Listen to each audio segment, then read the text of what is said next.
হাতটা সরি।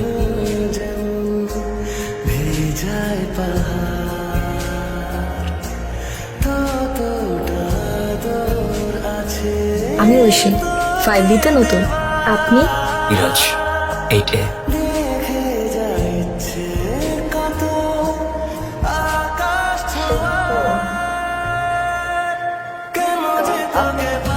নামলেন না যে? আবারও যদি লিফট বন্ধ হয়ে যায়?